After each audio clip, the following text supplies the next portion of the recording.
Good day students, and today maglalagay tayo ng hyperlink sa ating Microsoft PowerPoint. Ang gagawin natin is first, gagawa tayo ng hyperlink na magbubukas ng local file and hyperlink na magbubukas ng isang web page at hyperlink na magja-jump sa atin sa ibang page or sa ibang slide dito sa ating PowerPoint.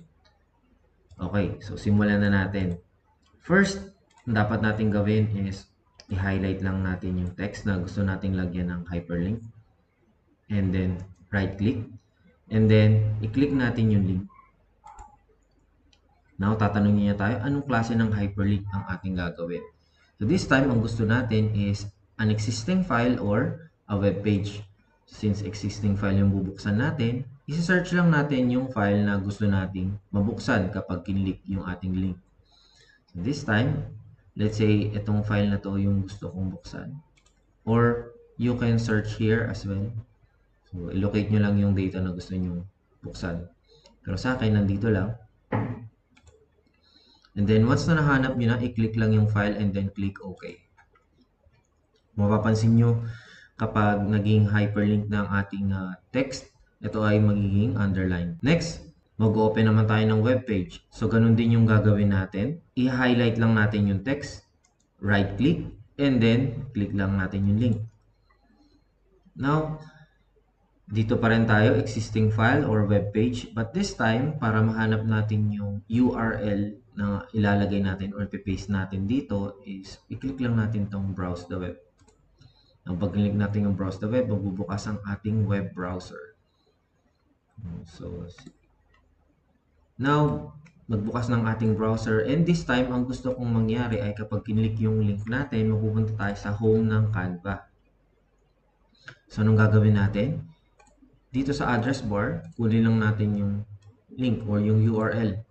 So, copy lang natin yan. We can copy this by right-click and then copy. And then, pwede na natin i-close yan. And then, dito sa address, i-type natin yung or i-paste natin yung ating link. Now, click OK. As you can see, nagkaroon na siyang underline. Next, dito naman, we will jump to a specified page. So, ganun lang din ang gagawin natin. Let's highlight the text. Right-click. Click natin yung link. And then, this time, i-click natin yung place in this document. Dapat, bago natin to gawin, tandaan na natin yung mga number ng slide na pupuntahan natin. So, alam ko na pag kinlik ko to, gusto ko mapunta sa first page ng ating slide. So, click lang natin yan. And then, as you can see, nandyan yung ating slide 1 hanggang sa pinaka-last.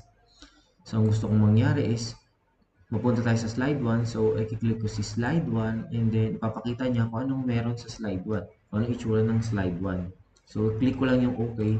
And then, as you can see, ito na yung link natin papunta kay slide 1. So, ang gusto kong mangyari, dito sa slide 1, pag napunta tayo, pwede tayong makabalik sa ating slide number 13. So, paano ko gagawin yun? Ganun lang din ulit. Dito, ito yung gusto kong maging hyperlink. I-highlight ko lang siya. Right-click, and then link. And then this time, place in this document again, yung pipiliin ko. And I will select this time si slide 13. And then, papakita niya yung kung anong meron sa slide 13. And then, click like OK. As you can see, nagkaroon na rin siya ng underline. So, let's try kung nag-work ang ating hyperlink. So, dito sa ating slide 13, I'll just play this slideshow. So, try natin yung local file natin. As you can see, lumabas ang ating local file. Close natin yan. Next, mag-open tayo ng web page. So, kinlik ko, sa kabilang screen ko lang lumabas. So, ito yun.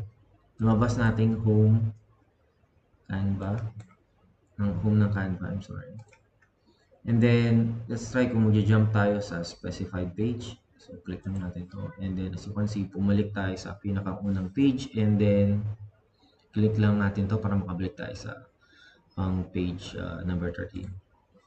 So, you can see, our link or our hyperlinks are working. So, that is how we insert hyperlinks in our Microsoft PowerPoint.